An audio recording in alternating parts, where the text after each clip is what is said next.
Hey guys, welcome back to Sleepy History Hub. Tonight, we're drifting far across the endless frozen plains to discover how the ancient nomadic Mongols survived the harshest winters on Earth. Before we begin, leave a comment below and tell me where you're listening from and what time it is where you are right now. It's always comforting to know who's out there with me, across the world, sharing this quiet moment. If these calming, true survival stories help you drift off, don't forget to like, subscribe, and let this become your safe little ritual every night. You can close your eyes now and imagine the wind howling over the white steppe, the soft warmth of a felt yurt, the creak of saddles, and the hush of families gathered around flickering fires. So snuggle deeper under your blankets, take a slow breath, and let's step into the frozen steppes together. Far away from any town or stone wall, the endless steppe stretches as far as the eye can see, a place so open that the sky feels bigger than anywhere else on Earth. Soft white frost clings to the wild grass, and in the distance, dark dots move slowly, shaggy Mongolian horses grazing on the last green shoots before snow buries the land. A cold wind whispers across the plain, tugging at the felt walls of the family's yurt. The breeze carries with it the smell of distant campfires, horses, and damp wool. Inside, warmth and calm wrap around the family like a thick fur cloak. The mother sits cross-legged near the hearth, patching old felt blankets. Her hands move with practiced care, threading sinew through thick wool, checking each patch for holes that might let in the bitter wind. The father kneels by the fire, carving new wooden pegs for the yurt's walls. They must be sturdy to hold the felt tight against winter storms. Nearby, the grandmother runs her fingers over old fur coats, feeling for tears. She hums softly, a tune passed down from her own grandmother, a lullaby of the steppe. The youngest children watch her hands, eyes heavy with sleep, but wide with wonder. They know this is how their family has survived countless winters, by preparing every stitch, every pole, every hide. In a small alcove near the door, the older daughter sorts dried herbs and meat strips. She opens a leather pouch of dried artemisia, its sharp, earthy scent filling the air. She ties tiny bundles with twine, placing them carefully in a woven basket lined with sheep wool to keep them dry. Nearby, strips of dried lamb hang from a simple wooden rack, swaying gently when the wind sneaks through the flap. These will be boiled into rich stews when the grass is buried in snow. She pauses to tuck a loose strand of hair behind her ear, her cheeks pink from the warmth inside and the chill that waits outside. She smiles, freckles dotting her nose, feeling a quiet pride that even this small task keeps the family warm and fed. Later, the eldest son pulls on his heavy fur-lined deal and steps out into the cold dawn. His breath curls in white plumes as he walks toward the huddled horses. The steppe is silent, except for the crunch of snow under his boots and the distant snort of ponies as they sense him near. He checks each horse's hide, brushing off frost that clings to their thick winter coats. He murmurs softly to calm a restless foal, his voice mixing with the low howl of wind. Nearby, he spots wolf tracks, faint impressions left overnight. He studies them quietly, then pats his lead horse's neck, whispering a promise to keep them safe. Back inside, the family gathers around the fire pit. Mother ladles hot mutton broth into rough wooden bowls, adding wild onions and dried herbs. The steam rises, carrying the scent of warm meat and salt. They eat in silence, only the crackle of the flames and the occasional soft hum from grandmother filling the air. Outside, clouds gather low and heavy. The first true snow is near. But for now, bellies are warm, fur cloaks hang ready, and the yurt stands strong against the wisping wind. Sleep will come easy, bundled in thick wool blankets, a promise of survival stitched into every seam. When the family wakes, the world is hushed under a thick white blanket. Snow piles up against the sides of the yurt, muffling the endless wind. Inside, the warmth of the fire makes the air steamy where breath and heat collide. The father steps out first, his boots crunching down into the deep drift. He lifts his head to the pale sky, flakes landing on his thick eyelashes. A small smile touches his weathered face. He knows this snow will feed the steppe come spring. The horses stand huddled, steaming breath rising into the blue morning. They shake their manes, frost falling like glitter. Inside, the mother feeds the hearth tiny branches, feeding the flames that keep frost off the yurt walls. She adds a dried dung brick. Its earthy smell fills the air, but no one minds. Warmth is life when the world is locked in ice. The youngest child sits nearby, eyes fixed on the flickering flames. His cheeks glow pink, sprinkled with freckles, as he holds a small bundle of twigs ready to pass to his mother. Outside, the snowstorm whispers against the felt, but inside, the family is wrapped in layers of fur, safe for now.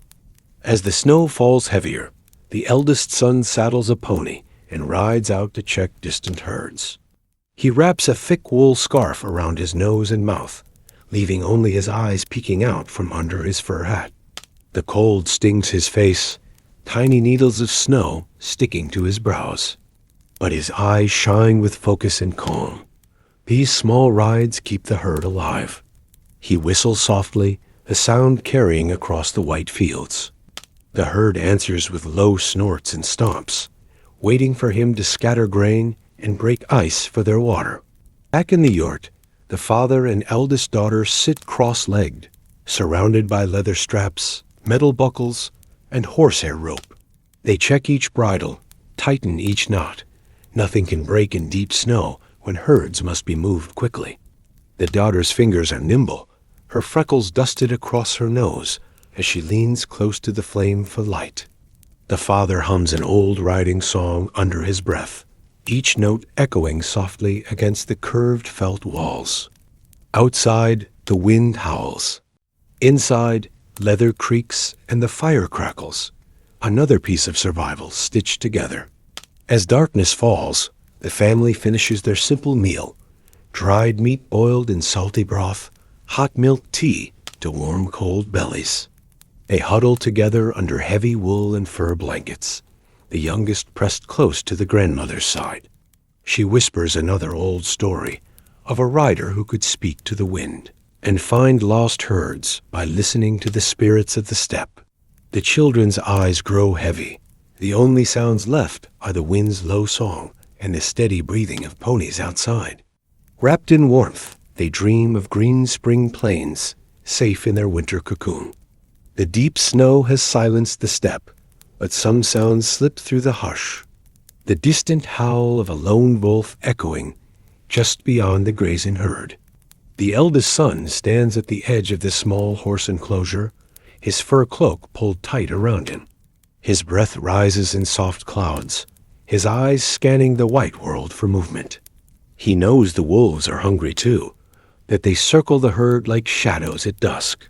He lifts a hand to calm the ponies, who stamp and huff when the howls grow near. Tonight he will stay awake, his bow resting across his lap, a quiet promise that the herd will be safe until dawn. Inside the yurt, the grandmother ties small bundles of dried dung and sticks into neat piles. She hands them to the father and mother, who step outside into the biting wind to build small fires in a loose circle around the herd. The flames flicker in the darkness, each spark a small shield against prowling eyes. The father hums an old protective chant under his breath, ancient words passed down through generations. Each fire is a warm star in the frozen night, a promise that no teeth will find their way too close. Inside, the children peek through the flap, wide-eyed, watching the glow dance on the snow. By the central hearth, the eldest son inspects his bowstring by firelight. He runs his fingers along the horsehair string, tightening knots, checking the arrowheads that lie neatly lined on a wool mat. His younger brother sits beside him, wide-eyed, passing him feathers and thin strips of sinew. They work in silence except for the fire's low crackle and the faint howls beyond. The son places one finished arrow gently into a quiver wrapped in felt. He whispers a short prayer, a simple wish that he'll never have to draw it tonight. The family takes turns through the long dark. One by one, they slip outside to check the flickering fire circle and listen for the low growl of the wind or the soft pad of paws on snow. The mother's face is wrapped in a thick wool scarf, only her eyes and freckled nose peeking out as she moves from flame to flame. Inside, the grandmother tends to the fire, stirring the embers and adding more dung bricks so the cold won't creep in. It's a quiet, watchful night, an ancient ritual of patience and protection, repeated year after year beneath the same wide sky. When dawn breaks, the last howl fades into the wind. No wolves come close enough to test the fires, and the herd stands safe, steam rising from their shaggy backs in the pale morning light. The family gathers inside, sleepy but calm. The eldest son leans his bow against the yurt wall, brushing stray snow from his shoulders. The mother stirs hot salted milk tea, ladling it into warm bowls. They sip in silence, eyes half closed, cheeks freckled and flushed. Through patience, firelight, and old stories whispered to the wind, they've held the hungry night at bay. Winter doesn't stop all movement. The Mongols know that survival also depends on the distant neighbors they trade with. At dawn, the father rolls up small bundles of dried meat, wool, and fur pelts. He stacks them neatly on a wooden sledge, pulled by a pair of sturdy ponies. The eldest son helps strap the load tight with thick rope. His breath fogs in the crisp air, his freckles pinked against the morning cold. They exchange a quiet nod. They know every pelt could mean extra grain, new iron tools, or salt to season the long winter. The father and son set off, guiding the ponies across the open white plain. The snow crunches under the sled runners. The wind bites at their cheeks, but they pull their fur-lined deals tighter and keep moving. They pass distant herds and a few other travelers, riders in the same thick layers, wrapped in wool scarves, faces half hidden from the icy gusts. The father points out a distant plume of smoke. The trade camp waits beyond the next ridge. Each step takes them closer to the promise of new supplies and warm stories shared by other families who know this cold just as well. Near a grove of leafless trees, the trade camp is a cluster of yurts huddled close together. Thin trails of smoke drift up like tiny signals against the frozen sky. Families gather near small fires, exchanging news and goods. Warm greetings are muffled by scarves, but eyes smile above the wool. The father greets an old friend, trading furs for salt and an iron pot. The son stands by the ponies, brushing snow from their shaggy coats, feeling the warmth of shared survival all around. They eat simple dumplings stuffed with meat, hands warmed by steaming bowls of broth. With the trade done, the father and son guide the ponies back home, sledge lighter, but hearts a little heavier with the weight of dusk settling in. The steppe stretches before them, now glowing pale blue and pink under a setting sun. The wind sings softly through dry reeds, poking out of the snow. The sun watches the shapes of the distant yurts appear over the rise, smoke spiraling up like a beacon. Inside his fur hood, he smiles to himself. He imagines the warmth waiting, the quiet hum of grandmother's voice, the smell of hot broth on the fire. As they arrive, the mother and younger children hurry out to greet them. The ponies snort and stamp as their loads are unloaded, new salt blocks, iron tools, small sacks of millet. Inside, the grandmother stirs a fresh pot of milk tea while the youngest giggles, running fingers over the shiny new pot that will cook their stews all winter long. They gather around the fire, cheeks glowing, eyes drowsy with relief. Together, they share simple food, old stories, and the promise that this winter, too, will pass, carried by the warmth of hands that work together. The fire at the center of the yurt is more than warmth. It's the heartbeat of the family. At dawn, the grandmother carefully stirs the embers, adding dried dung and twigs until the flames breathe back to life. She hums softly, old songs of the steppe, so quiet they mingle with the crackle of burning wood.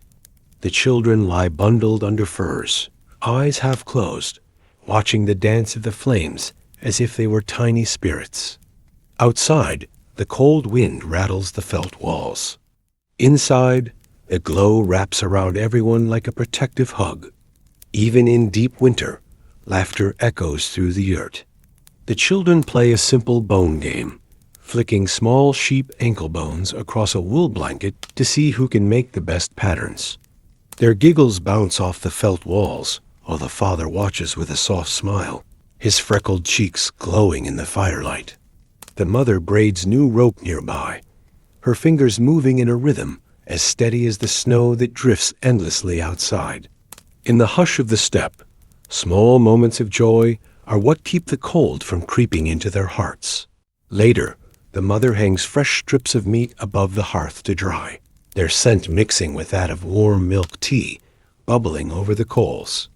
She stirs the pot with a wooden spoon, adding a pinch of salt and a handful of wild onions. The youngest child reaches up for a taste, his freckled face lit by the flames, eyes wide with sleepy delight. When the tea is ready, they all cup rough clay mugs in their hands, the warmth seeping into their palms, each sip a promise that spring will come again. Before night falls, the grandmother takes out a small leather pouch filled with tiny charms, beads, carved bones, pieces of colored cloth. She ties a blue ribbon onto the youngest boy's deal, murmuring an old blessing to keep him safe from winter spirits. The eldest daughter helps, her fingers deftly braiding a piece of horsehair into a bracelet for her brother.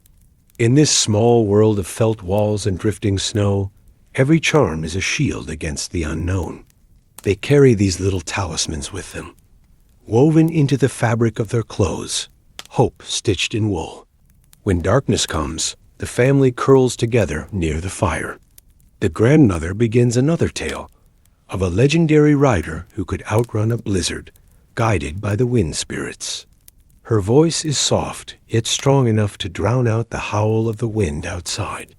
The children's eyelids grow heavy, their breath steady and warm. Outside, the frozen steppe waits, but inside the yurt, the stories weave an invisible blanket, a promise that as long as they hold on to each other, no cold night will ever truly steal their warmth. With the world frozen outside, the family spends long hours inside their felt yurt, turning raw wool into survival. The eldest daughter sits near the open flap for light, a spindle in her hand. She spins raw sheep wool into thick thread, her fingers moving rhythmically. Flakes of wool cling to her fur-lined deal, freckles visible on her nose as she hums an old herding tune. The spun thread will become socks, mittens, scarves, soft armor against the bitter steppe wind. Beside her, the mother cuts strips of old felt and new wool.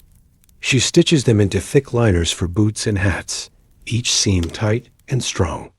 The father mends torn seams in the eldest son's deal, his big hands surprisingly gentle with the needle and thread. Their calm faces glow in the warm firelight. They work together without rush, each stitch a small vow to keep frost from their children's bones. In the far corner, the grandmother teaches the youngest how to carve a new bone needle. They sit close, the child's freckled nose scrunched in concentration as he scrapes a thin sheep bone with a small knife. The old woman's hands guide his, her voice soft as she explains how strong bone needles keep clothes together when leather and felt must last through long winters. The child holds the finished needle up to the firelight, eyes wide with pride, a tiny tool that could mean the difference between warmth and frostbite. The eldest son sits cross-legged, fitting a newly lined boot onto his foot. He tests the seams with careful fingers, feeling the warmth soak into his toes. His mother watches, smiling softly. She checks the sturdy leather sole, nodding when he stands, and takes a few steps across the fur rugs. Outside, the wind howls across the frozen steppe, but inside, the family's work weaves another layer of protection between them and the bite of winter. As dusk falls, the family finishes their day's mending. Needles, thread, scraps of wool and leather are tucked into small bags, ready for the next day's work. They sit together near the fire, hands warm around steaming bowls of broth and salty milk tea. Outside, the cold wraps the steppe in silence, but inside, calloused fingers rest easy. The tools they've made, the clothes they've stitched, every small task a testament to their quiet, enduring strength. Even when the snow lies thick and the wind cuts like knives, the Mongols must care for their herds, the lifeblood of their survival. At dawn, the eldest son pulls on his thick fur-lined boots and steps outside. He clicks his tongue, calling the sturdy ponies closer. Their shaggy coats are rimmed with frost. He rubs their necks, knocking snow from their backs, his freckled face pink against the frozen air. He checks each hoof for ice clumps, whispering softly to calm the restless ones. Without these ponies, there would be no trade, no travel, no food. Each one is family, too. The father and eldest daughter join him, hauling frozen hay wrapped in rough cloth. They scatter the hay in wide circles so the animals won't crowd each other too closely. The ponies stamp and snort, hungry noses pushing into the snowy drifts. Steam rises from their warm bodies as they feed. The daughter laughs softly when a playful pony nudges her shoulder, her eyes bright and freckled under her fur hat. For a moment, the cold doesn't matter. The life around them feels stronger than the frost. A little further off, the mother and younger children herd the small sheep and goats closer to the yurt. The animals bleat and huddle, tiny horns peeking through the frost-covered wool. The mother taps her stick gently on the ground, guiding them to a patch where the snow is thinner. The youngest boy scatters handfuls of grain, his nose red with cold, but his freckled grin wide. These smaller animals provide milk, wool, and the promise of new life in spring. They too must be guarded as fiercely as the horses. As daylight fades, the father takes a final round, checking the herd's perimeter. He runs his gloved hand along the fence posts, tightens a few ropes where the snow has shifted them. He squints into the dusk, looking for wolf tracks. None tonight, but he stays alert. His freckled face glows in the low orange light of the last sunbeam, a quiet figure standing guard against the wild. Inside the yurt, the children watch his shape through the felt flap, knowing that no creature, big or small, will find their herd unguarded. When he returns inside, the family greets him with warm bowls of broth and fresh milk tea. They sit close, steam rising from their cups, the youngest child already drifting off on his mother's lap. Outside, the herd settles into sleep too, ponies, sheep, and goats pressed close in the snow, each warm body helping the next survive the long cold. The fire crackles, the wind howls softly against the felt walls. But within their circle, the herders find peace, their hearts warmed by the life they guard so patiently. When the wind howls fiercest and the night feels longest, the clan sometimes calls on the old shaman. Wrapped in layers of fur and beads, he enters the yurt like a spirit himself. He kneels by the hearth, scattering herbs onto the fire. Fragrant smoke fills the small space, carrying old prayers with it. The children peek from behind their grandmother, freckles glowing in the firelight. The shaman's low voice murmurs blessings for the herds, the family, the unseen spirits that dance through the steppe's frozen darkness. The mother opens the flap just enough to let the scented smoke drift out into the wild. She lifts a small carved bowl of milk tea and pours a few drops onto the snow, an offering to the spirits of the steppe, asking them to watch over the herd, the ponies, the children. The father stands beside her, head bowed. His calm, freckled face catches the moonlight as snowdrifts swirl like tiny stars around them. Inside, the grandmother unties small leather pouches filled with beads, bits of colored cloth, and tiny bones. She sews one charm into the youngest child's deal, her fingers moving slowly but surely. The child watches her, freckled nose wrinkled with sleepy curiosity. He knows that these little charms carry the warmth of old stories, tiny shields against sickness and bad dreams. When the charm is stitched in, the child smiles, hugging his grandmother tight. Later, the whole family gathers around the hearth. They sit cross-legged on felt rugs, the flickering fire reflecting in their eyes.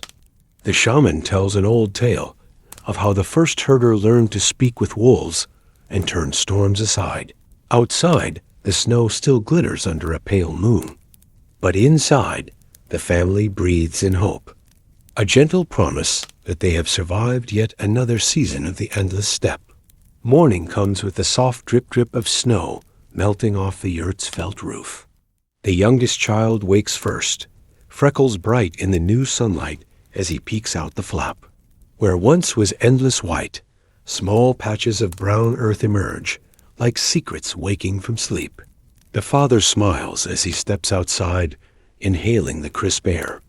The ponies paw at the wet ground, eager for the first taste of new grass.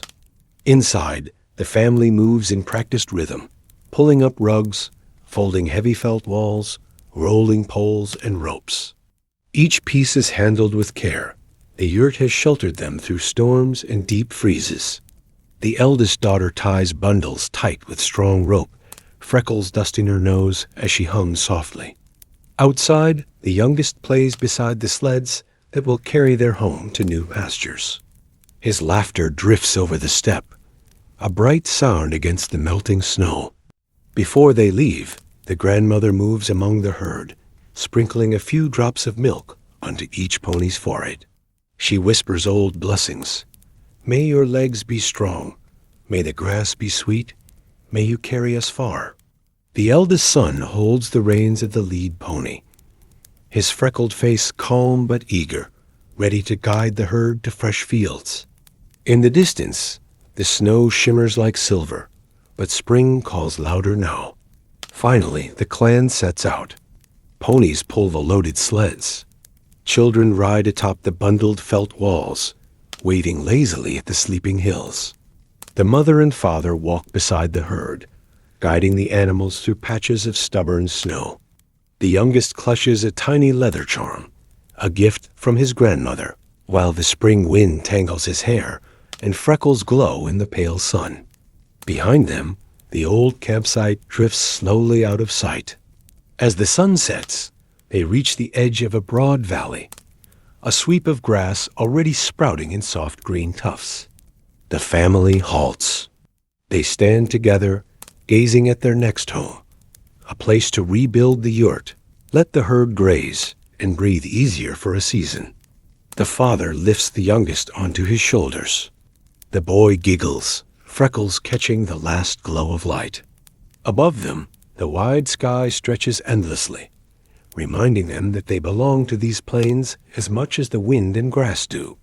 They have survived another winter, and in their quiet strength, the story of the steppe lives on. It was a cold February morning in 1809 when Abraham Lincoln came into this world. Outside, the Kentucky forest lay blanketed in pale snow. The wind slipped through bare branches, brushing against the rough logs of a small cabin. Inside, the warmth of a crackling fire filled the single room. Nancy Hanks Lincoln held her newborn son close, wrapping him in a patched quilt made from old scraps. His tiny nose, freckle-kissed already, scrunched as he took his first breaths.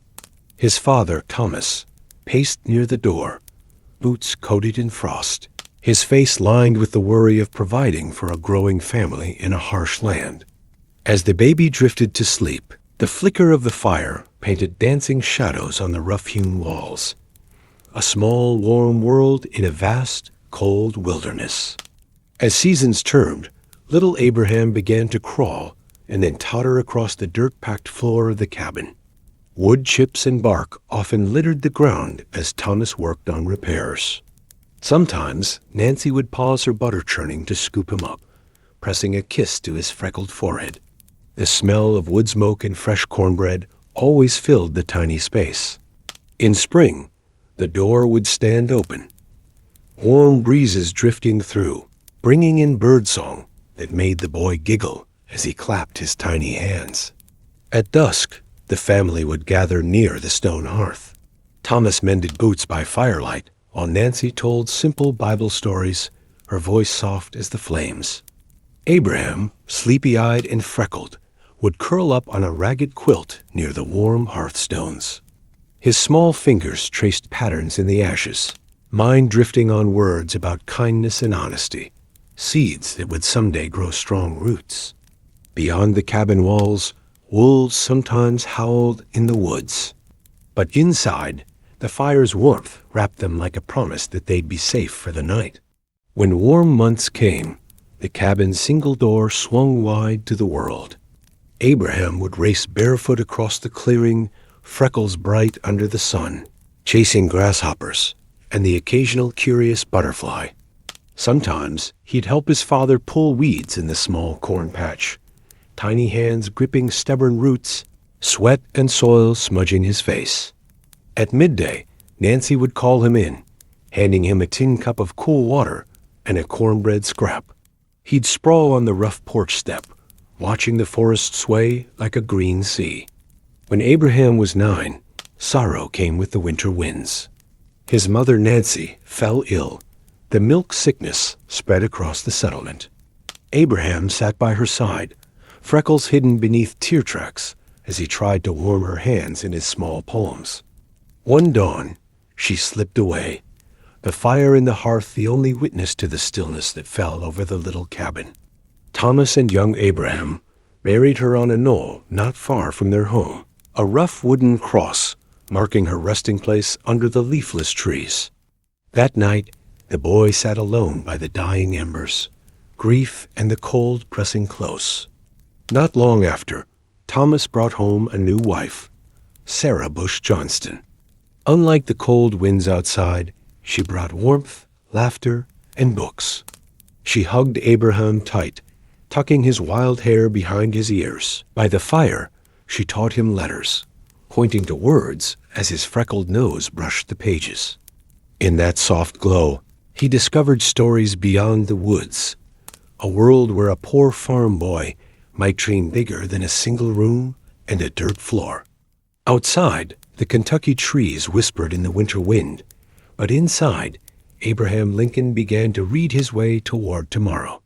In 1816, Thomas Lincoln packed their few belongings onto an old ox cart, iron pots, worn quilts, and bundles of tools.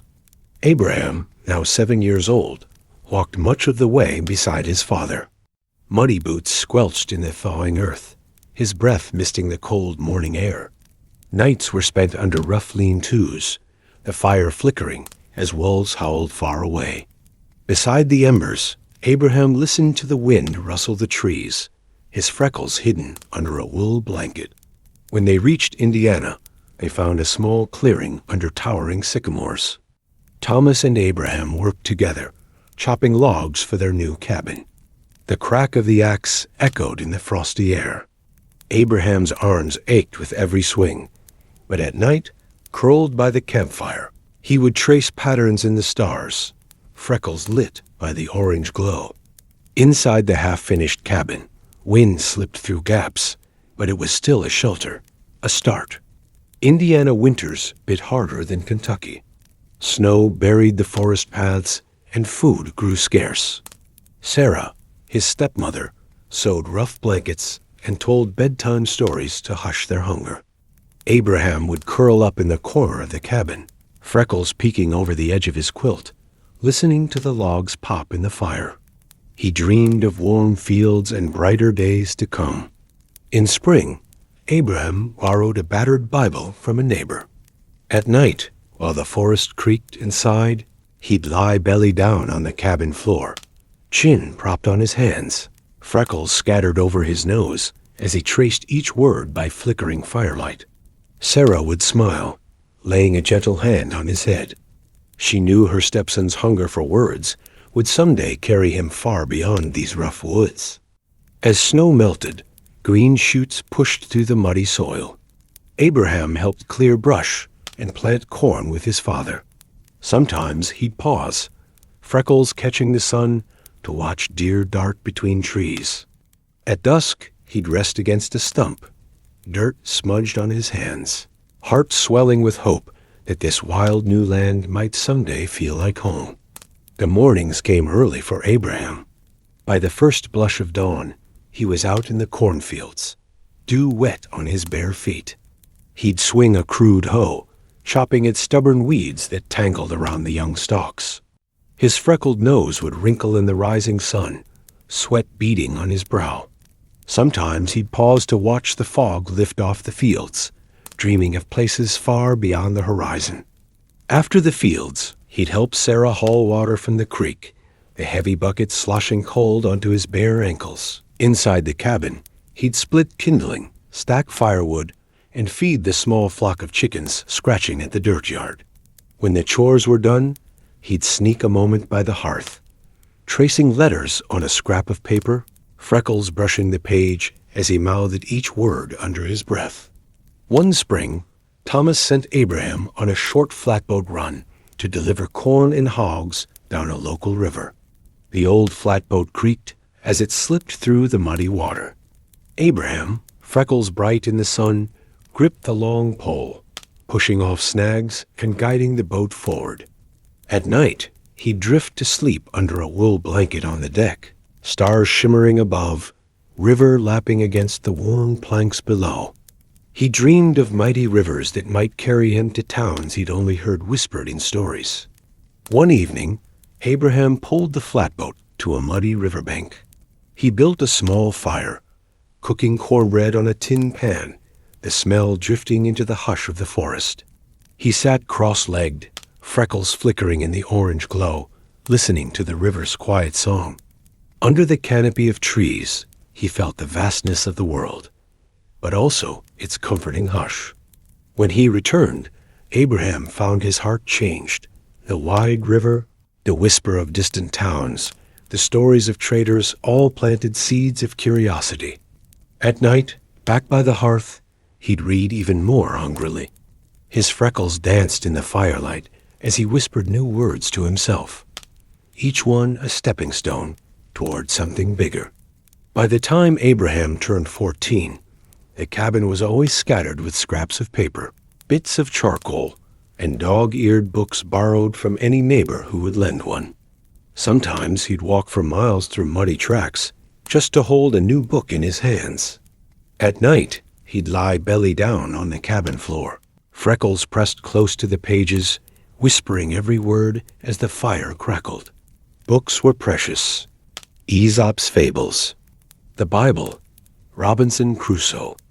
Anything he could find, he devoured. When he returned a book, he'd recite passages back to the neighbor, freckles bright with pride.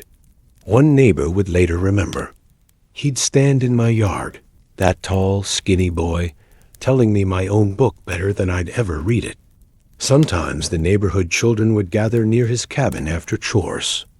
Abraham, older by a few years, would read stories to them by firelight, pointing out letters with a stub of charcoal. He'd smile when they sounded out new words, freckles warm in the glow. In that rough clearing, a future teacher and leader quietly took shape. After the little lessons, Abraham would sit up alone, pages spread around him like fallen leaves. Sometimes he'd scratch new words onto wooden shingles or the back of a flat shovel, freckles catching the last flickers of the fire. Outside, the Indiana forest whispered secrets through the cracks in the cabin walls. Inside, a freckled farm boy dreamed of courts, debates, and perhaps one day, a world far beyond the hush of the hearth. By 16, Abraham stood tall for his age, lanky arms and big hands perfect for the rough work of splitting logs into fence rails. At dawn, he'd hoist his axe over his shoulder, freckles hidden under a wide straw hat, boots crunching frost-covered brush.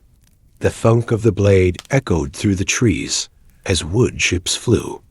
He'd pause to wipe sweat from his brow, freckles peeking out in the pale morning light.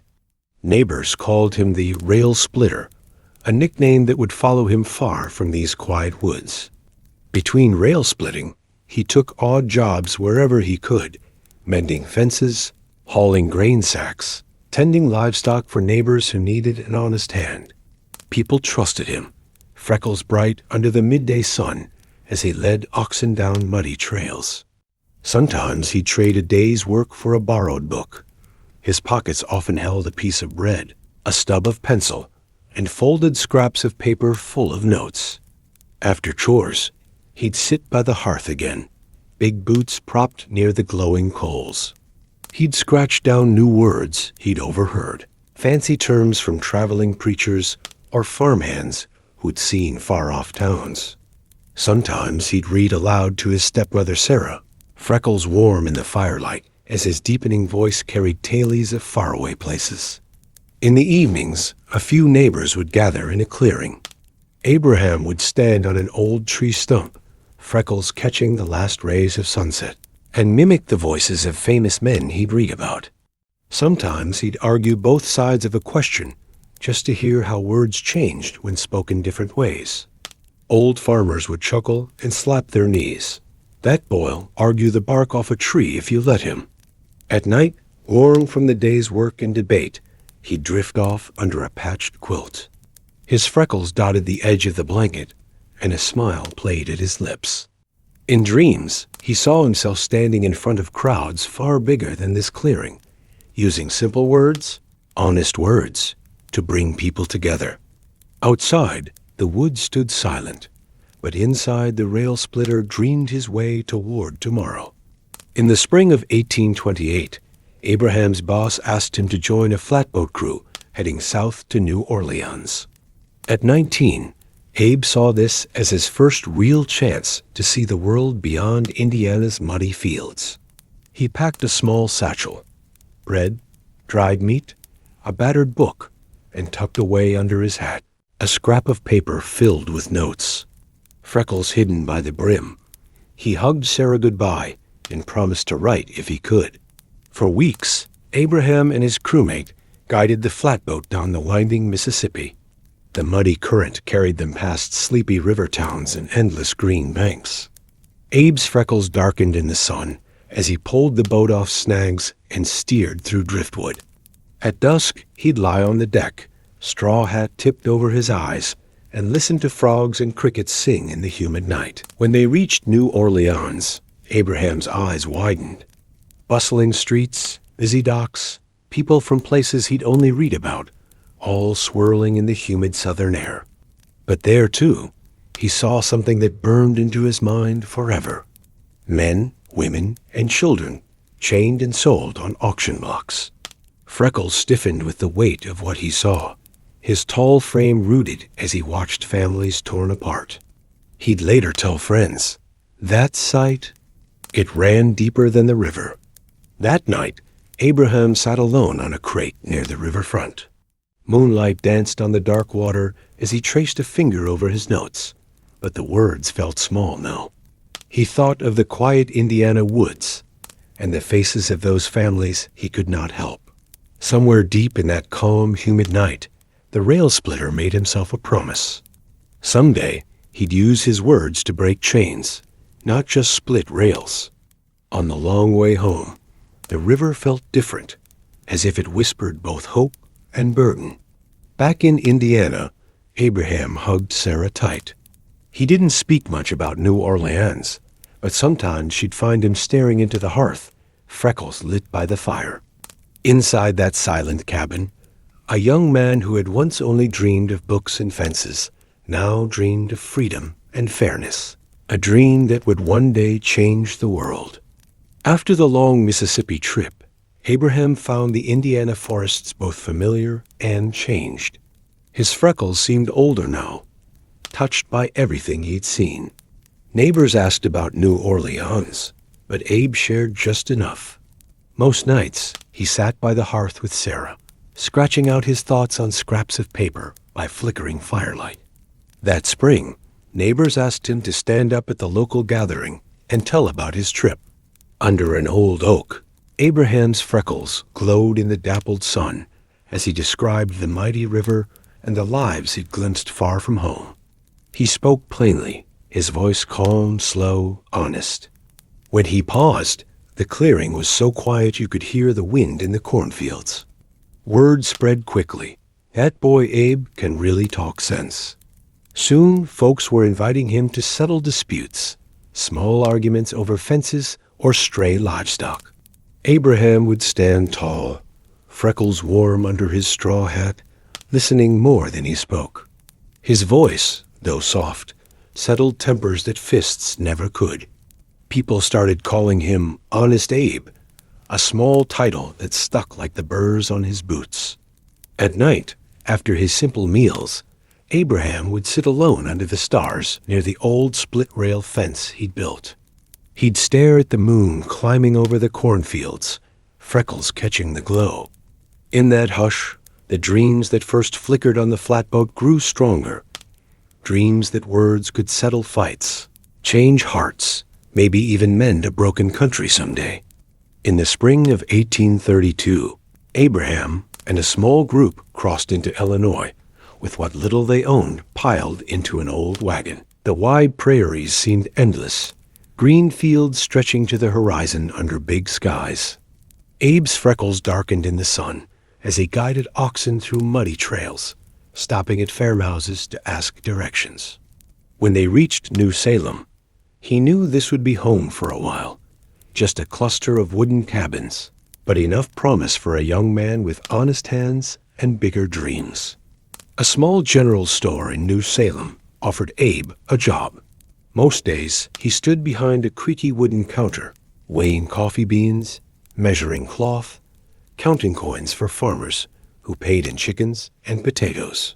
His freckles glowed in the lamplight as he listened to customers, old settlers, young boys trading tall tailies, women buying flour and gossip in equal measure. When people short on money needed extra time, he'd scribble the credit in careful letters. Neighbors would smile and say, "That's Honest Abe for you." The store was more than a shop. It became New Salem's town hall. Every evening, neighbors gathered around the counter, boots muddy from the fields, ready to swap stories and argue the day's news. Abe, tall and freckled, would lean on the worn wood, listening to every voice before calmly weighing in, explaining the law, questioning rumors, debating politics with a gentle drawl that made people hush and lean closer. When the chatter faded, Abe would lock the store and sit alone by the empty counter, scribbling new words on scraps of brown paper by the light of a single oil lamp. Sometimes he'd practice his signature, dreaming that maybe one day his name might stand for something bigger than sacks of coffee and bolts of cloth.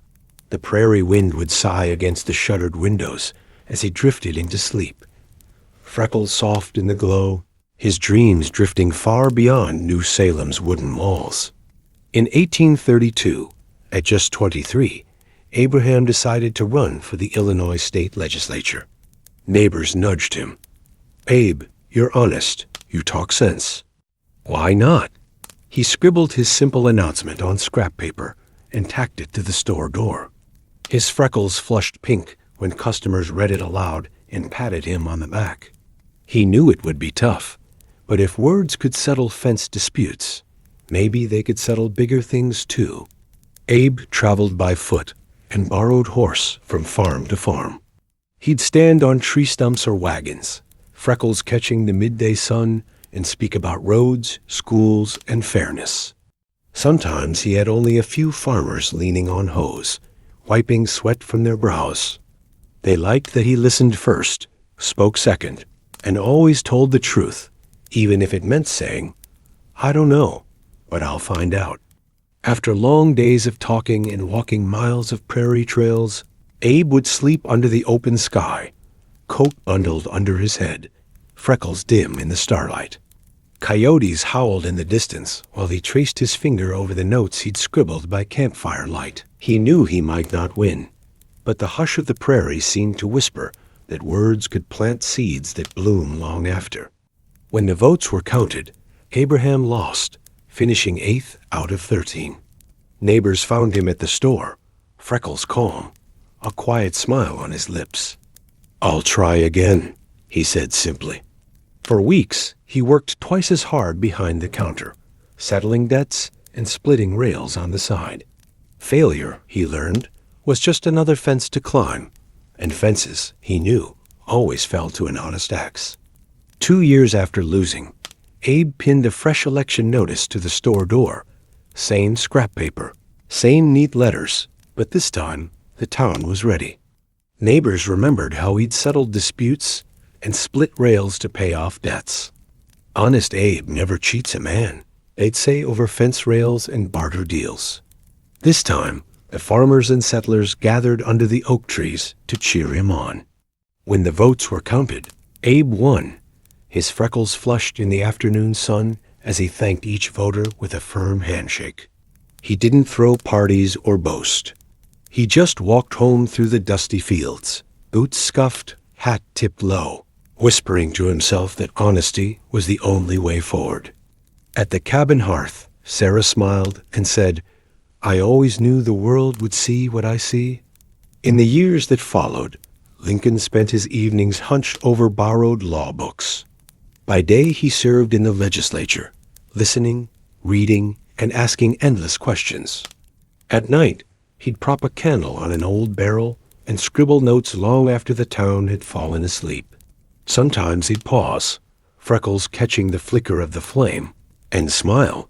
One day he'd stand in court and use these words to help the same neighbors, who once gave him credit for coffee and cloth. With each new case, Abe's reputation grew. He'd ride dusty prairie trails to help neighbors settle land disputes or draft simple contracts. Sometimes he'd sleep in barns or share a hearth with farmers who couldn't afford to pay him yet. No matter how small the fee, he gave every case his whole mind and every neighbor his calm honesty. Under starry skies, he'd look up from his notes and whisper, "Honesty is still the best policy." By the end of his 20s, Abraham Lincoln was more than a storekeeper or a fence mender. He was becoming the rail splitter lawyer, trusted by townsfolk far and wide. He still split rails when money was tight. He still sat by the hearth, freckles warm in the glow, dreaming of a country that could be fairer than the world he'd seen on that flatboat so many years ago. And every night, the prairie winds whispered that honesty in words. If wielded right, could split more than logs. They could split injustice itself. Before he could speak, Orpheus heard the hush of Olympus in his cradle. His mother, Calliope, sang him tales of heroes and gods. His father, Apollo, would touch his tiny fingers to the lyre strings, and Orpheus would giggle, freckles glowing under the hearth light. As he grew, villagers found him sitting alone by the edge of olive groves, strumming the smallest lyre they'd ever seen, a simple wooden shell strung with silver gut strings that caught the morning mist. They'd pause in their chores, woodcutters, shepherds, mothers with baskets on their hips, to listen to the hush of dawn melt into Orpheus's song. Word spread that his music could do what spears could not. Once, when mountain wolves crept close to the village, the hunters sharpened blades. But Orpheus stepped outside with his lyre, freckles soft in the torchlight. He played a tune so sad, the wolves whimpered and turned back into the forest shadows. At dawn, mothers laid wreaths of wild thyme on his doorstep. Old men pressed fresh figs into his palms, whispering, "May your tongue never turn to lies." He just smiled shyly, a boy with a simple promise. Words should heal more than they wound. Sometimes, when the crowds grew too loud, Orpheus would slip away at dusk. He'd wander deep into the cypress groves, trailing his fingers over wildflowers and rough bark. He'd sit by forgotten springs where reeds hummed with the wind, freckles dusted with falling blossoms. His lyre sang lullabies to the frogs and crickets. Sometimes he'd hear footsteps behind him, and he'd pause, but it was only the wind bending the grass. He liked the quiet more than the applause. He liked the hush between notes more than the praise of kings. Under the silver glow of Artemis's moon, Orpheus would sometimes drift into sleep beside his lyre. In those dreams, he heard a second song, a clear, warm voice calling him deeper into the forest. He'd wake with his freckles damp from the mist, his heartbeat slow, as if he'd almost touched a name he hadn't yet learned. The muses watched from above, cloaked in starlight, and whispered among themselves, "His music will open the gates of the dead. His love will break him open like an egg, spilling hope into shadows." But Orpheus never heard the warning. He only heard the promise that someday, somewhere, there would be a voice strong enough to sing back to him. Orpheus wandered deeper into the cypress and myrtle groves than ever before. His freckles glowed in the dappling sunlight that slipped through old oak branches. He heard laughter, soft, ringing like tiny bells, carried by the wind. He stepped into a clearing where wildflowers grew knee-high and dragonflies drifted lazily over a trickling brook. There she was, Eurydice, hair like midnight silk, eyes wide and curious. She knelt among the blossoms, gathering herbs in her apron. When she looked up, Orpheus felt the song inside him hush, as if his lyre itself was holding its breath. Without a word, Orpheus sat on a fallen log nearby. He touched his lyre, and music spilled out like sunlight through mist. Eurydice watched him, her hands still clutching a handful of wild mint and thyme. Birds gathered on branches above. The brook slowed, as if the whole forest leaned closer. When he finished, she rose, freckles of sunlight flickering across her cheeks, and whispered, "I have never heard the world sound so gentle." Days passed like minutes after that first meeting. Every dawn, Orpheus would find Eurydice in the clearing weaving flower crowns, braiding herbs into his hair, or humming along to his tunes. One evening, beneath an ancient oak older than any temple, they stood hand in hand. The wind carried the hush of their vow. Where you go, I will follow, in life or in shadows. They didn't know that shadows were closer than they seemed. But for that moment, the forest cradled them like children in a cradle of leaves and light. As they lingered beneath the oak, a hush spread through the woods. Dryads peered out from bark cracks. Owls blinked wide yellow eyes from shadowed branches. The muses whispered from Olympus, their voices trembling like harp strings. They are bound now, and the song that binds them will one day break them. But Orpheus and Eurydice heard only the hush of leaves and each other's steady breath. No marble temple nor golden hall could hold Orpheus's promise to Eurydice. Instead, they wed beneath the same ancient oak where they first stood hand in hand. Forest creatures gathered like shy guests, rabbits nibbling clover at their feet, birds weaving fresh nests high above. Dryads peeked from twisted trunks, twining garlands of ivy around the young couple's shoulders. Orpheus's freckles glowed soft under the canopy. Eurydice's hair danced with petals. Their vow was sung, not spoken, a melody so sweet the wind itself paused to listen. After vows were sung, they danced barefoot in the meadow. Eurydice's laughter rang like silver bells. Orpheus's lyre chased her footsteps with playful notes. Time seemed to drift away. Even the sun lingered longer to watch them twirl among the wildflowers. But in the hush of twilight, shadows gathered under tall grasses. A serpent stirred, a single coil of fate waiting in silence. A sudden cry, so sharp the lyre's strings shivered.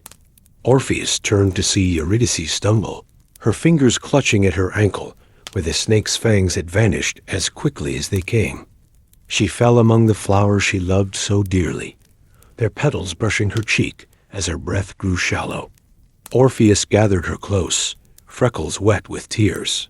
He whispered songs of warmth and healing, but his music could not hush the poison weaving through her veins. When the forest fell quiet, Orpheus knew. No birds dared sing, no wind dared rustle the leaves. Only his heartbeat echoed, a hollow drum. He pressed his forehead to hers, feeling the warmth slip away like mist at dawn. The muses turned their faces from Olympus, unable to bear the boy who had sung even storms. To sleep now cradling silence he could not mend. After Eurydice's breath faded, Orpheus sat alone in the same meadow where wildflowers brushed her hair.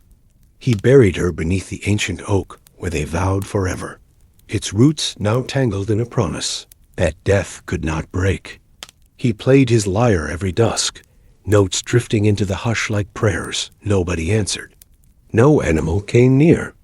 Even the wind felt ashamed to stir the petals on her grave.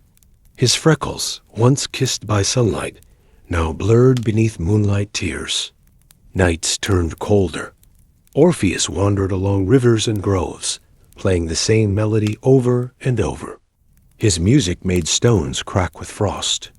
Birds fell quiet on their branches, dreaming of a girl whose feet would never brush the grass again. Villagers watched him pass, robes torn, feet bare, freckles faded into a haunted hush.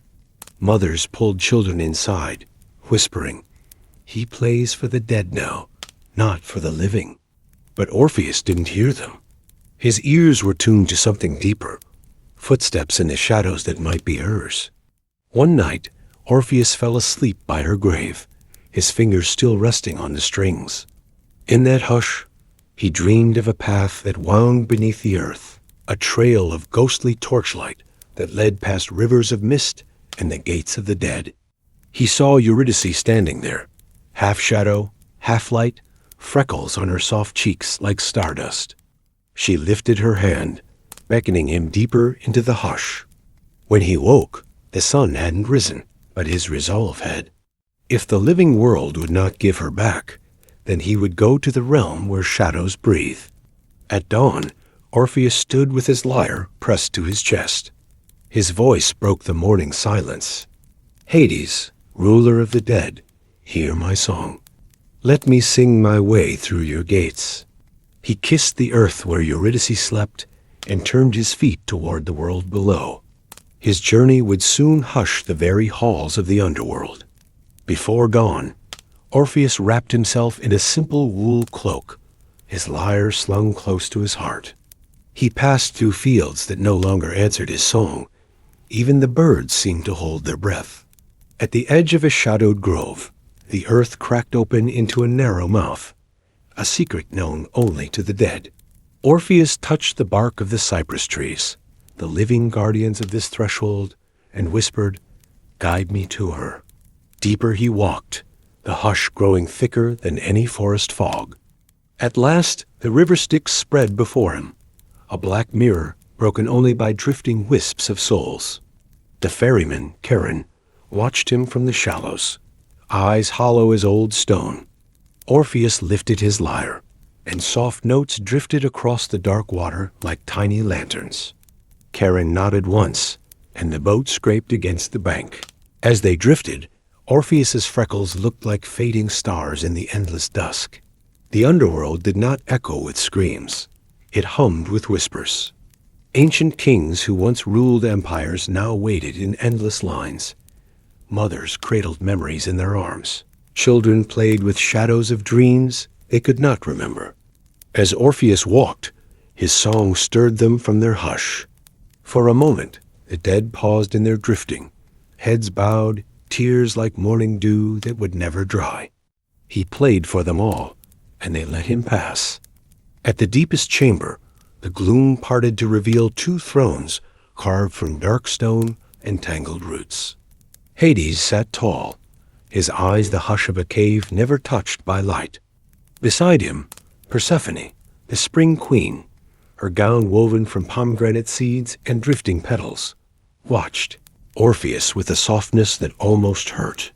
Orpheus bowed his freckled head and touched the lyre's strings.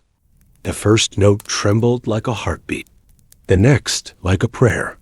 A mortal had never stood here, song against silence, asking death for mercy. Hades' eyes, dark as the cavern's heart, fixed on the boy with the freckled face and frayed robe. Persephone's fingers rested lightly on her stone throne, petals drifting from her hair like tiny promises of spring in that endless dusk. Orpheus bowed low, his golden lyre clutched like a lantern. He did not plead with words. He let the strings speak instead. He plucked the first note, and the hush spread like a wave through the marble floor, through the drifting spirits, through the very roots of the world above. He sang of a meadow where a freckled girl's laugh once rang like silver bells. He sang of vows whispered under an ancient oak. He sang of wildflowers pressed to cold skin and a promise that even death could not hush. Persephone's eyes softened. A single pomegranate seed slipped from her hand and rolled across the stone. The river Styx slowed its flow to hear him better. Cerberus, the three-headed hound, lay its heads on its paws, lulled into sleep by Orpheus's hush. The dead rose from their drifting lines and gathered near, not to drag him down, but to feel for a moment what they had lost. Love, laughter, a song that said life still matters. Hades's hand drummed the arm of his throne like a slow heartbeat. When the final note faded, the hush was so deep it seemed no one dared breathe. At last, Hades spoke, his voice like a mountain shifting in its sleep. No mortal may pass twice, but your song has done what no plea could. He turned to Persephone, the queen of spring, half shadow, half light. She nodded, petals falling from her hair like a hush of hope.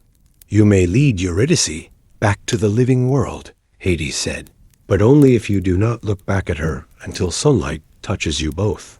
Orpheus's freckles glowed with a trembling hope.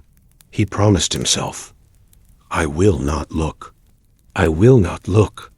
Orpheus stood at the mouth of the deepest cavern. The river Styx a hush behind him, the world of breath and birdsong far above. He felt her presence before he saw her. Eurydice, pale as morning mist, freckles ghosting her cheeks like stardust. She did not speak.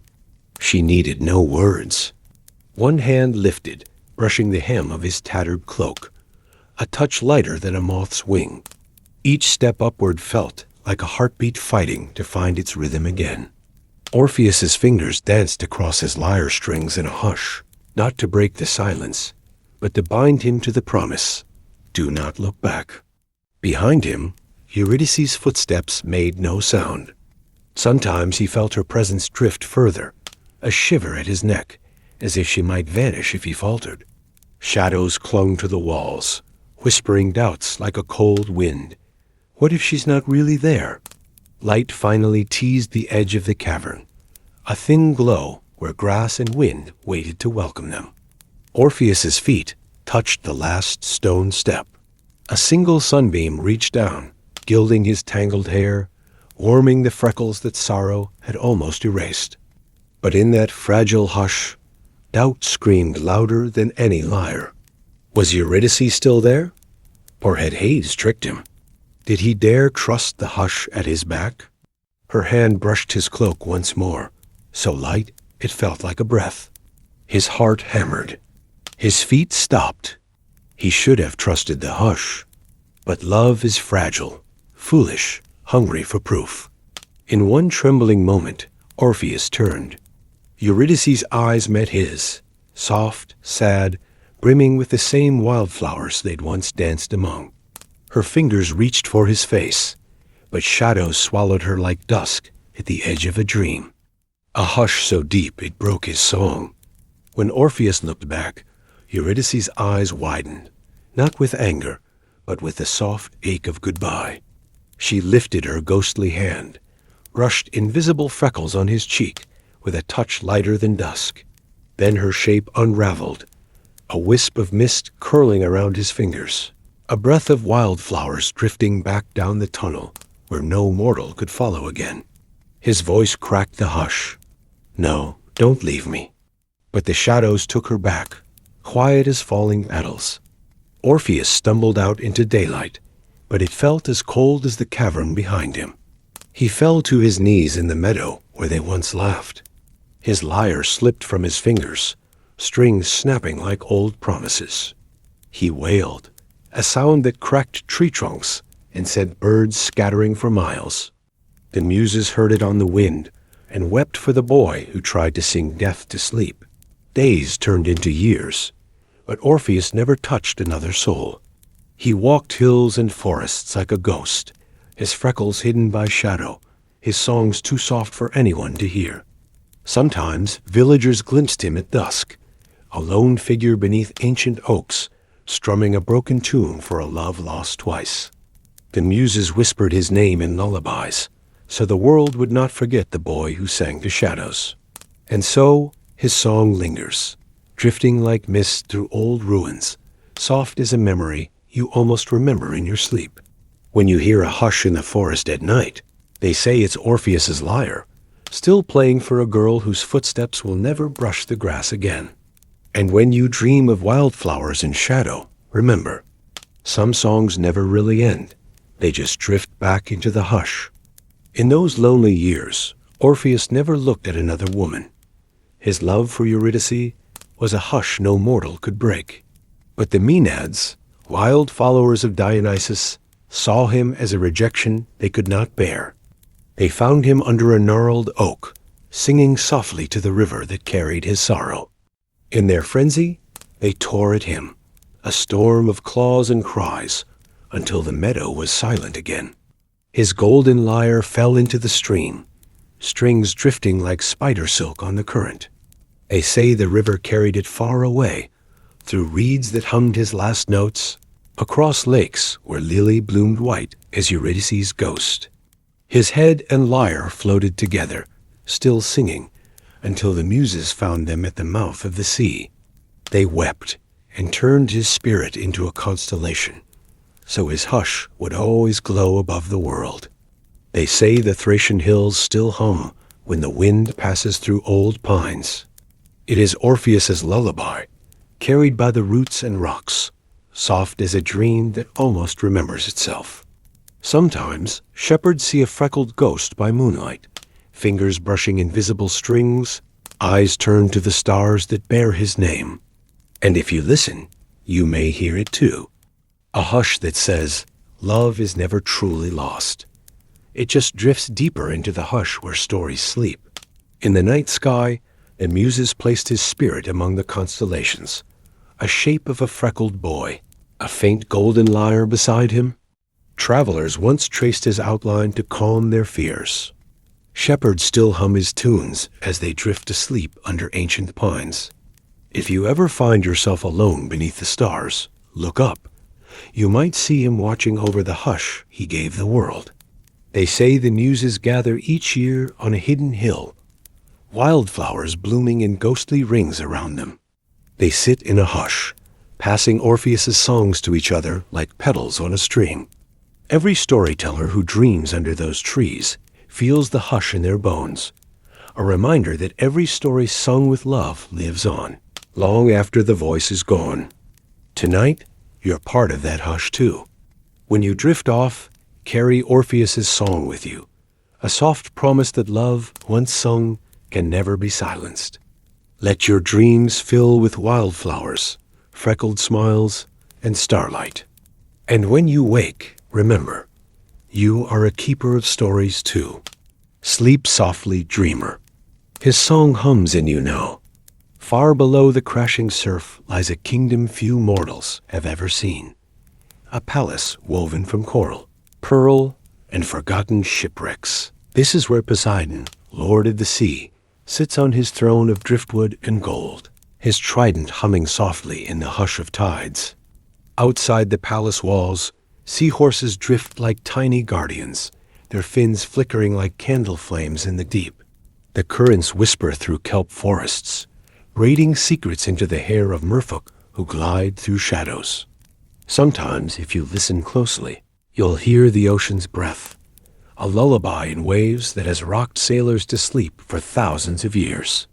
In this kingdom, tiny fish wear scales like gems, flashing turquoise and gold as they dart through arches of red coral. Ancient sea turtles rest beneath swaying anemones, their shells etched with stories from a time before even the gods. The coral keepers, a secret order of merfolk, tend the palace gardens, weaving strands of seaweed into blooming underwater meadows. Poseidon watches them with eyes as deep as the Mariana Trench, patient, stormy, but calm tonight. For he knows that the ocean, though fierce above, is a cradle of hush below.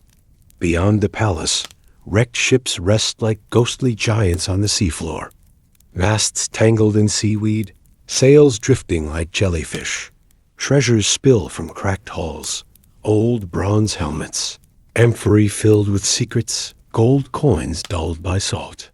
Hippocamps, horse-like sea creatures with scales of shimmering silver, weave between the wrecks, playful but loyal to Poseidon's hush.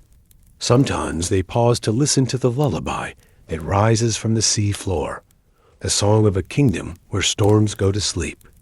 Inside the palace hall, Poseidon's trident stands tall beside his throne. It hums with the hush of tides, echoing the heartbeat of every wave. Sometimes the coral keepers gather around it to listen. They say you can hear every secret the ocean has ever swallowed, from the sighs of drowned sailors to the laughter of mermaids under a full moon. Poseidon runs a hand over the barnacle-studded gold, closing his eyes. Even a god can find rest in the hush of his own kingdom. And tonight, so can you. When the moon is high above the waves, the hippocamps, half horse, half fish, swim out from the palace gates. Their silver scales glisten like stars beneath the tide, and their fins flick shadows across the sand. They patrol the border of Poseidon's realm, weaving through ancient shipwrecks and forests of kelp, taller than any tower. Sometimes they neigh softly to each other, a sound that drifts up through the waves like a lullaby for drifting sailors. Deep in the palace grounds, past tunnels carved by ancient currents, lies a cave made of living coral. Inside, anemones glow faintly, casting soft ripples of light on the stone walls. The coral keepers come here to dream.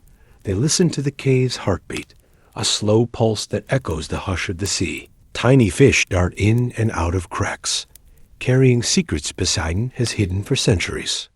At the very heart of the coral caves lies Poseidon's most secret treasure, a single pearl, no bigger than a fist, but swirling with trapped storms. Inside its milky glow, you can see flickers of lightning, dark clouds rolling in miniature, and hear the soft crackle of thunder, all contained in calm hush. Poseidon keeps this pearl to remind himself, even the fiercest storm must rest sometimes. When the coral keepers gather here, they bow their heads.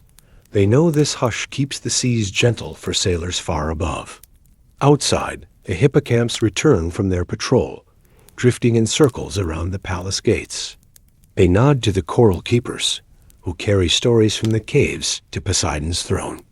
In the hush of these deep currents, storms sleep, guardians dream, and the ocean's breath rocks the world to sleep. Tonight, you drift here too, safe under tides older than time. Long ago, near the Coral Palace, there was a village of merfolk who sang to calm storms. They built round stone huts shaped like sea urchins, painted with crushed coral and adorned with shells that tinkled when currents passed through. When storms rose too fierce, the villagers gathered to hum lullabies, songs that drifted up to the surface, soothing sailors lost in gales. But centuries passed, and the village slowly drifted into ruin. Homes now covered in sea moss, windows open to the hush of tides. At the village center lies a sunken amphitheater carved into coral rock. Rows of worn seats curve like the inside of a nautilus shell, where merfolk once gathered to listen to bards sing tales of Poseidon's storms and calm. Anemones now bloom where performers once stood, their soft tendrils swaying to music only they can hear. Sometimes, currents carry snatches of old songs through the amphitheater, a ghostly chorus that drifts into the caves and palaces beyond. Hidden in cracks along the amphitheater walls are seashells, tiny, spiral homes for ancient songs. Each shell holds a lullaby, soft voices of the village elders, echoes of laughter from forgotten feasts, and whispers of storms calmed long ago. Coral keepers sometimes come here to collect these shells, placing them near Poseidon's throne, so he can remember the hush his people gave the world. If you hold one to your ear tonight, you may hear it too, a gentle melody that rocks your dreams like a cradle. Outside the village, hippocamps patrol quietly, stirring lazy schools of fish from the old gardens. An ancient sea turtle rests beside a crumbling well, its shell carved with forgotten poems. Above it all, Poseidon's hush flows like a tide, a promise that even when stories are lost, the ocean keeps them safe. Tonight, that hush drifts to you, carrying songs older than memory. Deep within the palace lies a hidden door, carved from black coral, veined with silver barnacles. Only the coral keepers and hippocamps know the path here, weaving through tunnels where bioluminescent jellyfish drift like tiny lanterns. When the door opens, the hush spills out, a sigh from the sea's oldest dreams. Inside, the walls shimmer with thousands of pearls, each grown from the ocean's hush, each holding a memory. Some glow faintly like moons trapped underwater. Some flicker with tiny storms, soft and gentle now. Eels, crabs, and ancient starfish gather in the corners, whispering to each other in clicks and hums, trading secrets they have carried since the world was young. Poseidon sometimes sits among these creatures, listening to their gossip of sunken cities, lost sailors, and drifting dreams. Once every 100 tides, the oldest sea creatures gather here, giant rays with wings like night sails, gentle sharks with eyes like old glass beads, and turtle elders whose shells are maps of the ocean floor. They share stories while pearls hum softly, creating a lullaby that weaves through the chamber and drifts out to calm the waves above. The hippocamps stand guard at the door, tails flicking gently, as if rocking the world to sleep.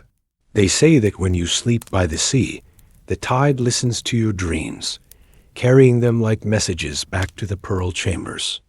Poseidon cups these secrets in his palm, tucking them inside a new pearl, a promise that your hush will drift forever in the deep. So tonight, breathe easy. Your dreams are safe under the hush of tides. Deep in the pearl chambers, one pearl glows brighter than the rest. Tiny sparks dance within it, a storm that once raged across the Aegean, now curled asleep in a shell. The coral keepers gather in a circle, whispering hush prayers to keep the pearl calm. Their tails flick gently, sending ripples through the chamber that sound like a heartbeat in water. Poseidon stands among them, his trident casting soft shadows against the pearls. Even storms, he reminds them, deserve to sleep. Outside the chamber, the sleepy guardians of the ocean gather, massive whales with scars from ancient battles, gentle squid whose tentacles drift like silk ribbons. They hum low notes that echo through the palace, soothing the restless hush inside the pearl. The hippocamps swim lazy circles around the chamber doors, tails tracing calm patterns in the sand. Above it all, Poseidon closes his eyes and listens. To the hum of whales, the flicker of sparks, and the sigh of the tide. As the pearl flickers, Poseidon rests his hand on it. His touch cools the storm inside, tucking the thunder back to sleep. The coral keepers hum a final hush song, a lullaby that drifts through coral halls and out into the sea beyond. The whales turn and swim into the deep. The squid vanish into shadows. The hippocamps flick their tails in farewell. And far above, the waves soften, a promise from Poseidon that no storm will wake tonight. So breathe easy, hush dreamer. You drift safe beneath the ocean's ancient vow. Long ago, a sailor lost his way on a stormy night, his ship cracked and broken, drifting into Poseidon's hush. He never found land again, but the ocean cradled his dreams like pearls, stories of home, songs sung to the stars, promises whispered to the waves. Now, the coral keepers say, his voice still drifts through kelp forests, riding the hush of the tide. Across Poseidon's realm, tiny shells wash up on coral stones, each carrying a sliver of someone's memory. When hippocamps pass, they pause to listen. Sometimes they hear lullabies from mothers waiting at ports. Sometimes laughter from feasts held on distant islands. The coral keepers collect these shells, stringing them into garlands that sway gently in the palace. Gardens, reminders that nothing whispered to the sea is ever truly lost. Some nights, when the ocean breathes slow, Poseidon sits alone on his coral throne. He listens, really listens, to the hush drifting through his kingdom. Voices of lost sailors, merfolk songs, ancient creatures humming to the moon. He smiles, knowing the tide is the world's oldest diary, pages written in waves and sealed with salt. Tonight, your dreams drift here too, soft, safe, gently rocked by the hush of Poseidon's secret tide. At the edge of the palace gardens lies a coral formation like no other, not stone, but alive with a pulse that hums through the ocean floor. It glows softly in shades of pale gold and pearl white, tendrils waving like sea ferns. Legends say it was born from a tear Poseidon shed when the first sailor was lost at sea. His sorrow crystallized into living coral that speaks when the tide is calm. The coral keepers gather here, laying gifts of shells and pearls to hear the oracle's whispers. When the moon is brightest, currents pass through the coral, carrying its hush across the palace. Sometimes its prophecies are simple: a storm's delay, a sailor's safe return, a tide that must change course. Sometimes it hums old songs, fragments of lullabies lost to the world above. Poseidon listens from his coral throne, eyes closed, as the hush weaves around him like a gentle net. Ancient sea turtles, older than Poseidon's first palace, guard the oracle's resting place. Their shells are etched with prophecies passed down for centuries, maps of lost islands, storms yet to come, and dreams yet to be dreamt. At night, hippocamps drift among them, keeping watch while the coral hums its secrets to the tide. The hush drifts out to the open sea, wrapping every drifting dream in calm. As you drift tonight, know this: every dream you breathe near the shore drifts back to this oracle. The coral hums your hopes into the tide, Poseidon hears, and the waves carry your hush into the deep. Sleep easy, hush dreamer. Your secrets are safe beneath the ocean's oldest prophecy. The coral keepers send signals through glowing jellyfish messengers, inviting every creature, big and small. Gentle rays glide in from coral gardens, whales travel from frozen seas, and tiny shrimp dance in drifting spirals. In Poseidon's great courtyard, the currents swirl like silk ribbons, carrying soft songs and ancient hymns. At the festival's heart, sea turtles older than any land kingdom begin the dance of sleeping currents. They swim in slow circles, tracing patterns in the sand that glow with ancient magic. Their shells shimmer like underwater moons, reflecting lullabies that drift through coral halls and out to the open sea. Hippocamps weave between them, flicking their tails to keep the currents calm and steady. From the deepest trenches, giant squid rise, their tentacles drifting like silk banners. They hum old songs passed down from the first storms Poseidon ever calmed.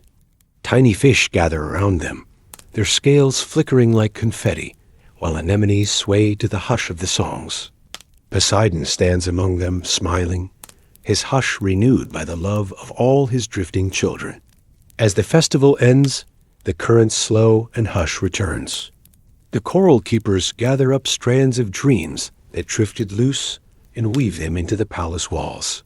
Poseidon closes his eyes and rests, knowing every creature, every shell, every wave will keep the ocean's promise safe. And tonight, hush dreamer, that same tide cradles your dreams, drifting them back to you like a soft lullaby. Unlike any lighthouse on land, Poseidon's lighthouse stands beneath the waves, its spire spiraling upward like a shell. Its light is not fire, but a glow born from millions of captured dreams, soft and pulsing, like a heartbeat underwater. Coral keepers tend the light, singing lullabies to keep it bright, so no sailor's hush is ever truly lost. Sometimes, when the sea sighs in its sleep, lost sailors appear near the lighthouse, ghostly ships drifting silently through the hush. Their sails glow faintly with the memories they still carry, lullabies for children they never saw again, promises made to distant shores. Poseidon greets them at the tower's base, his voice a calm tide, guiding them to a rest they could not find on stormy nights. Inside the lighthouse, dreams swirl like mist. Some hum with laughter from old feasts, some glow with lullabies never sung aloud. Hippocamps swim lazy circles around the beacon's heart, stirring the dreams so they stay awake enough to guide the lost home.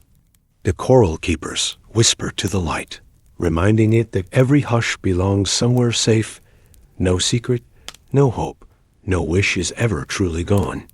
Once the sailors reach the lighthouse, they fade gently into the hush. Their ships drift apart like mist, their voices join the tide's song. Poseidon watches, knowing the ocean keeps its promise. No soul lost forever, no dream left to wander alone. Tonight, drift easy, hush dreamer, the lighthouse of dreams guards your sleep, its light pulsing soft and slow beneath the waves. In the deepest trench of his kingdom, Poseidon sits on his coral throne. All around him, dreams drift by like tiny fish, soft lullabies from lands far above the waves. Every promise whispered to the tide circles back to him, carried by currents that never sleep. He listens, his eyes half closed, the hush weaving through his kingdom like a warm blanket. Sometimes a wish slips from the shore, a lonely hope, a secret fear, a dream no one dared to speak. The ocean's hush wraps it in kelp and pearls, carrying it safely through trenches, coral halls, and sleeping whales. By the time it reaches Poseidon, it hums like a lullaby, a gentle reminder that nothing whispered to the sea is ever truly lost. Above the lighthouse, hippocamps leap through the hush waves, guiding drifting dreams back toward the shore. Tiny shells wash up on quiet beaches, each one holding a piece of the ocean's calm, ready to be heard by anyone who sits and listens to the tide. Poseidon smiles, knowing his hush carries on in every wave that kisses the sand.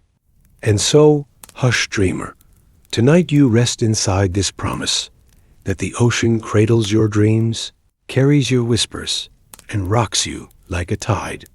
The hush drifts endlessly, looping back with every wave, telling you softly, sleep safe, sleep deep, the sea will always bring you home. So close your eyes. Poseidon's secret kingdom will be waiting. Every night you return to its hush.